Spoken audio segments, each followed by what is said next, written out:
done. Safety first. All right, we got Tyler joining us in. He's actually just next door, so we were going to pull him into his page, and it's just not working right now, so we're going to go into other means.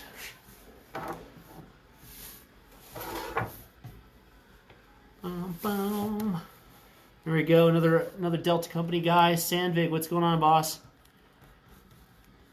Strength and boxing, personal trainer out of Grand Junction. She does a lot of boxing style workouts here. Great coach and athlete. So another phenomenal guy here, another resource in the National Guard. All right, ready? We got Tyler. Tyler joining us from Performance Project, here to talk about sports. Here to talk about athleticism here for new recruits. So if you're interested in getting into better shape, working and bettering yourself here in the athletic standpoint, boy, Tyler's going to talk to us a little bit about that. So Tyler, kind of give some background a little bit about what you do as a PT, as a doctor of physical therapy, and then kind of why you jumped into it here for yourself. Yeah, sure. So thanks for having me on today, man. Yeah, absolutely. Thank you.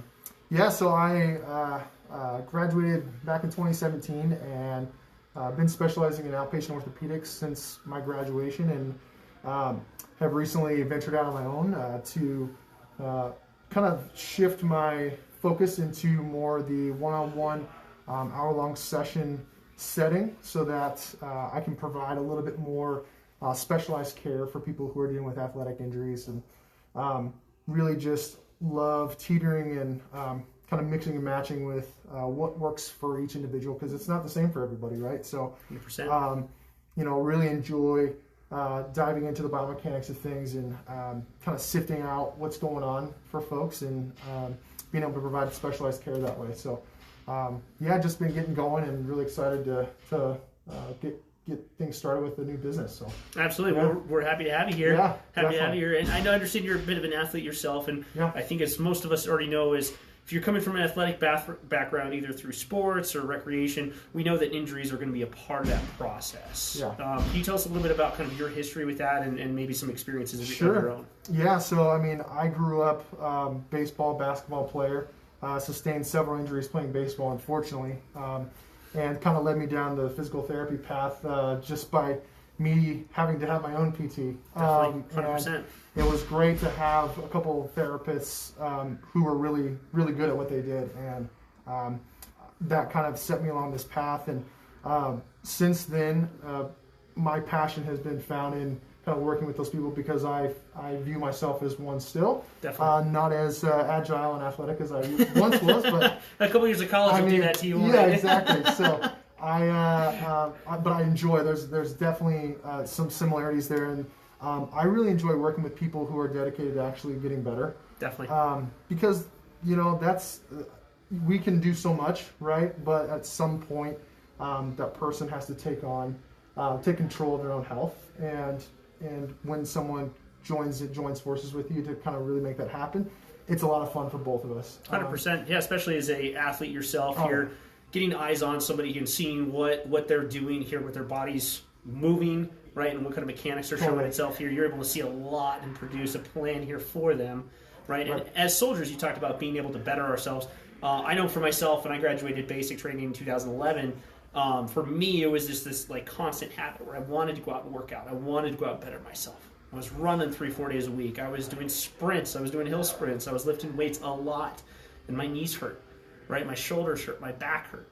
And the first thing I jumped to was genetics. I got bad knees, right? So I'm going to take glucosamine, chondroitin, and MSM, and that's somehow going to magically fix what's going on. And it did. It helped me feel better. But as soon as I stopped taking it, it still hurt. Sure. Right? Yeah. And I understand from the movement standpoint now, through my own experiences here and fixing myself, right, and working with somebody who knew more than I did, right? Sure. I've realized here that my movement mechanics here were way off, and was just causing a whole lot of issues here, and actually started to cause a lot of performance leakages. Sure. Right? So, as far as like performance output goes, as us as soldiers, we're looking at moving under load for long durations, and we still have to be able to do stuff when we get to the other end. Right. On your side, what kinds of things would you recommend here to a brand new athlete coming in and wanting to be able to do something for a long period of time, like a job in the infantry or job in the Army? Sure. So I think one of the big things that prior to heading out for basic, progressive loading, right? So we're talking about folks who, a lot of times we see a lot of injuries, rapid injuries with people who jump into a new activity that have been doing absolutely nothing for years, right? And then they say, okay, today I'm going to start training for a marathon, and they go out and run 10 miles. And then they wonder why their knee hurts, right? So we're talking about progressive overloading, okay? Because it takes time for your body's tissues to adapt to the stresses that are placed on it. Definitely. And so I think having a plan where you're starting out early enough to where you can start to create some of those adaptive changes in your body, and then giving yourself enough time to build up to a point where now you're able to handle heavier loads for longer durations, and with better movement patterns. So I think that's number one, is progressive overload. Number two is doing the correct movement pattern. So this is where getting with a coach, getting with a PT, getting some feedback on how am I moving correctly? Because if I'm doing this, and even if I'm progressively overloading well, if I'm moving incorrectly or improperly, eventually you're going to have structures that break down. Definitely. And that's where 6, 9, 12 months later, now an issue pops up. Even though I'm strong, I'm not moving well, and or I've got a faulty pattern, and now I've got to deal with this issue, and we kind of have to backtrack. So 100%. those are two big things that I would say that are really important prior to for anyone before you even begin. If you do want to start training for a marathon, if you do want to start training for an Ironman, even if you want to just start being more active on a day-to-day basis, say I'm going to start working out 3 times a week, 4 times a week. Progressive overload. Know where your body's at, and be okay with starting small and then working building yourself up. Absolutely. Exactly. And you're talking about that is that we're taking right now as a group, a population of human beings, right, and a generation of human beings where we grew up sitting in chairs, and you and I are of the same generation, right? We grew up in the same schools, right, where we're sitting in chairs for 8 hours a day, right? We're in these static positions for long periods of time, and we wonder why when we start to move, or we start to move under load, why we start to hurt. Right. And it's because these other 16 hours a day, when we're not sleeping, we're sitting still, we're in a chair, we're playing video games, we're typing on our computers, and we're wondering why our shoulders hurt. We're wondering why our knees hurt.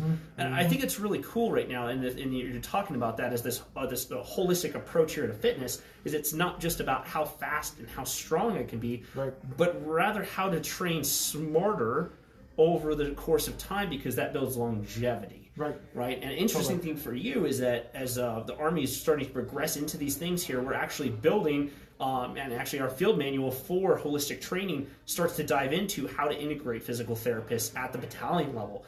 How to be able to train holistically here and have that periodized approach you're talking about. Right. It's not that I'm lifting 295 pounds right off the bat tomorrow. Right. I'm going to build up. Maybe I'm going to start at 95 pounds today and progressively add 5% week over week until I can build up to that 295 smarter. 100%. 100% agree. And as far as athletic injuries go, what do you think the most common types of injuries that you see in your profession? I would say two big sticking points. Low back injuries are huge. I would say in general, in America, it's an issue. That's the secondary. I mean, a big cause of that, obviously, the obesity issue, and overweight and sedentariness. But even for active individuals, low back issues, stem and pop-up, usually results from, again, the same things that we talk about: improper loading, improper movement patterns, and the low back just takes a load. The other area I would say are the knees. That's kind of another area where we just see a lot of pounding taking place. Definitely, impact is huge. Impact is big, and especially if we're talking about military personnel.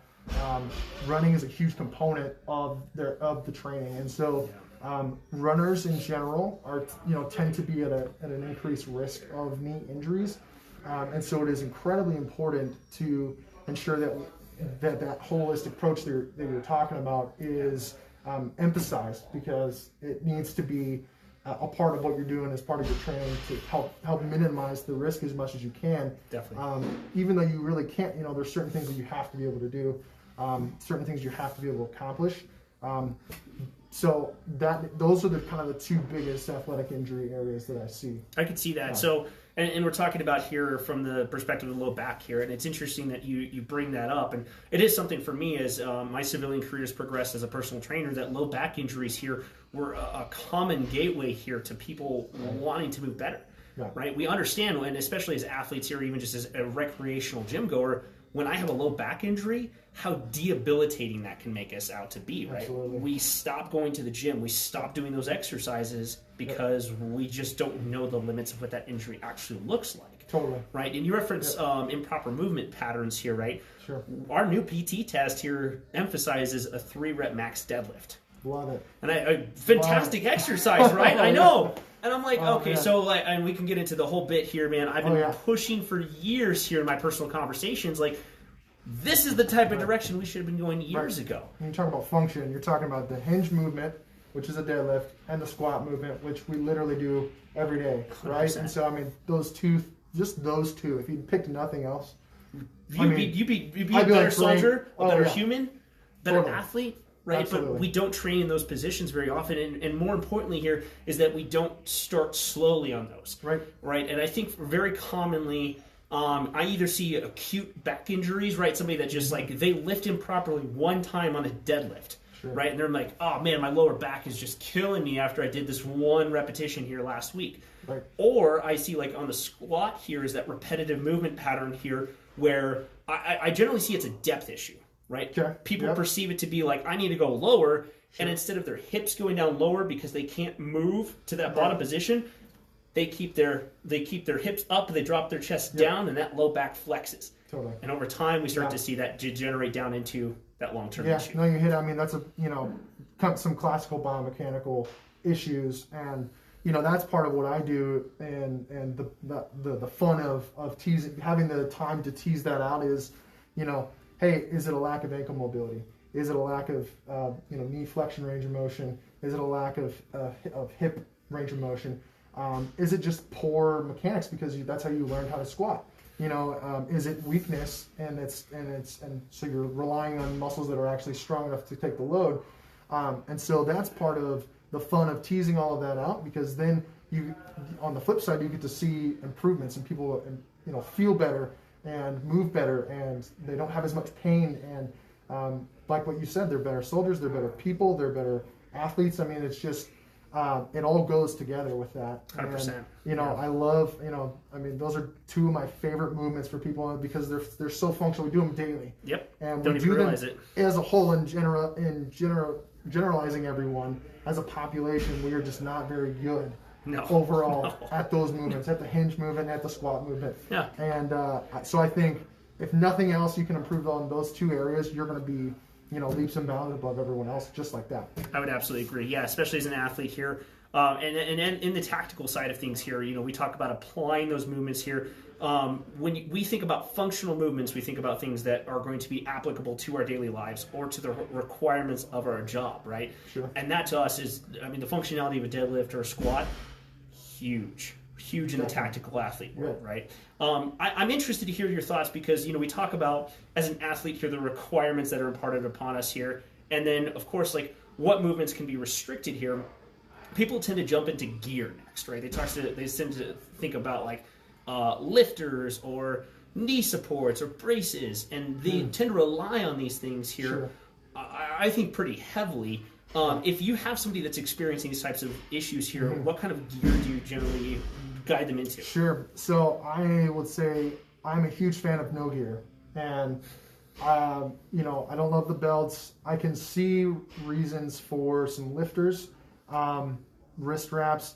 I would say in general, as far as the gear to use, if you're relying on those things, you're doing yourself a disservice and you're doing your body a disservice because your body adapts to the stresses that are placed on it. Muscle, 100%. Bone, ligament, doesn't matter.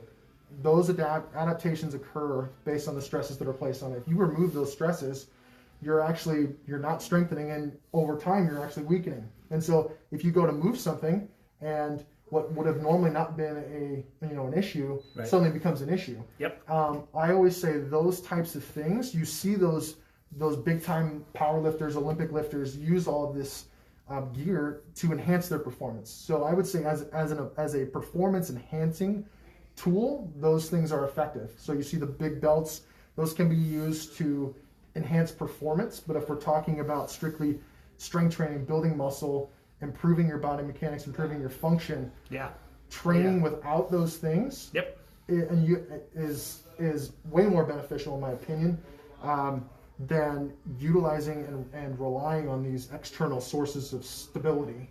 100% right. So I build recommend the gear around that exactly for the extra stuff. And then if you're going for a 1 rep max, throw the belt on, man.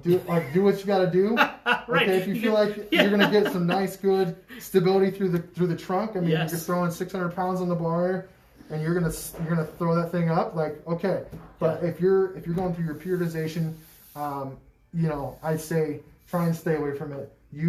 Make your body do the work as long as you're moving correctly. Yes. Right. Yep. 100%. Yeah, and that's a huge thing right now. We're looking at the ACFT, and all these guys are asking, how do I kind of cheat the system a little bit? How do I make myself better in these events? And the true answer is that we should not be looking at these movements here as the end-all be-all. We should be training not to build a 1 rep max, but rather how to be functional here in the job that we want. And the test is just a byproduct of that. Right? So using these tools here to help improve in some aspects, but it's not a fix-all. Right? It's not the Gorilla Glue that holds it all together. It's the Band-Aid here, or sometimes it's just that little extra support to be able to give us that extra boost here to get a 1 rep max, which we're not going to do more than maybe once or twice a year, truly, right? Really, what's the function?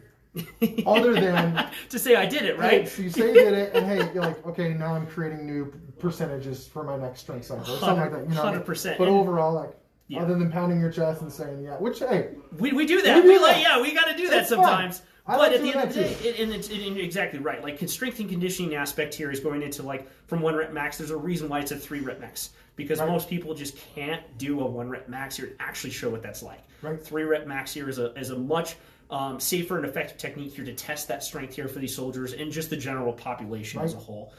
So I'd love to actually look at real fast, and I know we're short on time, so using your expertise here, and I know you've dealt with this on a personal basis here, you deal this with your clients a lot. What would you say here for these guys at home that are just starting off on these workouts here?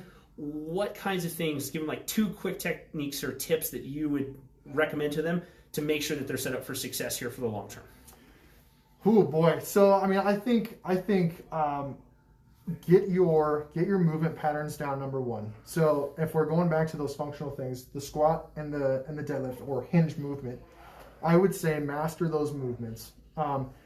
You can always build load, so don't be so concerned with the load that you're doing. I would say master the movement before you move into adding progressive load. Definitely. Okay? So starting off unloaded first. Master the pattern. And then gradually introduce resistance. Definitely. 100%. That is foundational, and that goes for any movement, not just those 2. But I would pick those 2 if I don't have the option. Second, I would say is have some sort of mobility plan, and that is a holistic approach. It doesn't have to necessarily be like, okay, I'm going to do these 2 stretches for the next 10 weeks and nothing else. It's, have a mobility plan in the sense of total body, and that, use your resources for that. 100%. There's a ton of stuff out on YouTube. There's yoga. There's, I am a big proponent of using the other avenues that are available to you. Use people like you. Use a personal trainer. Use a physical therapist. Use your resources around. So that so that your body, that baseline is there, and it's going to help prevent a lot of these issues that happen, because as we build strength, our muscles break down, and it's important to build them back up properly with the appropriate flexibility. 100%. Right, and because we know that, of course, like if we see that injury here, especially lateral knee issues here, ACL, MCL, right, we're going to see an increased risk here for further injury. So when we rehabilitate here, we want to make sure that we progressively build back up and we don't just jump right back into the same thing. But on the same note here, and this is where I think the big takeaway is from you, is the prehab, right? Preventing that injury in the first place is so important. And I think the thing that I bring up for these athletes here is that when you train in full range of motion and you're doing different dimensions of movement, right? You're just not moving forward and back and up and down. Right. You can actually see that, okay, well, when you do get injured, how fast can you be able to recover from that injury? Right. And Exactly. I think that prehab that you're talking about and learning how your body moves and doing the Right. mobility builds that foundation to help prevent If we that. can prevent an injury from happening in the first place, I mean, great. I would say for most athletes, you're going to encounter some sort of nagging issue, if not an acute injury at some point. Definitely. The better health that your tissues are in prior to, there's a million articles that show, the better in shape you are prior to an injury leads to a better result after an injury. 100%. And, you're talking about how quickly you can come back. Those go hand in hand. Not only that, but also just your confidence in returning back. Going into the psychological side of rehab, that's as important as the physical side, and just that mental barrier of breaking down of knowing, hey, I'm going to return from this, and being confident in your body, having a good baseline before an injury leads to a better result after an injury, and so I think it's incredibly important to have those things in place in those foundations. Yeah, definitely. Well, and to thank you for your time to help wrap up. Yeah. I do want to point out here to everybody, and Tyler is a super smart guy here in his field. You guys can check out his sites, The Performance Project, on Instagram and Facebook. If you have further questions about how to build foundational movements, seeing an expert here like Tyler, who puts out lots of stuff here on how to be able to build that stuff here on your own time. He's a fantastic resource here to be able to look towards, ask questions of. If you're in the Denver Aurora area here, definitely recommend reaching out to him here at the Performance Project here. He's at the One Beat CrossFit Gym at Parker and Quincy. Highly recommend you come in, get a session in, see how your body's moving, see where those aches and pains are coming from. I can tell you from personal experience for myself is that when you learn how your body moves and work with an expert to understand why your body is moving that way, it builds a foundational knowledge here that just lasts you for a lifetime. Right, and maybe even the knowledge here that you might have prevented an injury here in the very short term or the long term, it's invaluable, 100%. So definitely check him out. Tyler, thanks for stopping on, man. Thanks for having me, man. Yeah, appreciate you. Take it easy, guys. Awesome. Thank you. Guys, huge stuff there. Huge bits of knowledge. Tyler is a expert in his field, so we really appreciate his time. In talking again, to kind of wrap up, right, is looking at when we're thinking about our own personal performance here as athletes or as soldiers, building proper movement mechanics is so important here for the long term because it does prevent that injury. It increases the ability to come back after an injury. And that's the approach to the Army right now, currently, today, this week, last month, and in the future, is building towards this holistic approach of building a smarter approach here to physical fitness and building a tactical athlete, right? Because we're all athletes in the Army, right? In the military as a whole, we're all athletes. And they're approaching our fitness from that perspective, and it is literally changing the course of how we're approaching the individual soldier's readiness. So I utilize my personal expertise, peers and colleagues here that are way smarter than me in a lot of aspects. I want to use their knowledge, right? And that's what the Army's going towards right now. So a really exciting time to be a part of it, really exciting time here to gain additional knowledge. And if you want more information about how your body moves, you can message me directly. Think about how you want to be able to prepare for basic training, but also prepare for what's going to be your long-term fitness, right? Taking care of yourself for the long term. So very excited to have somebody on like Tyler. If you have questions, reach out.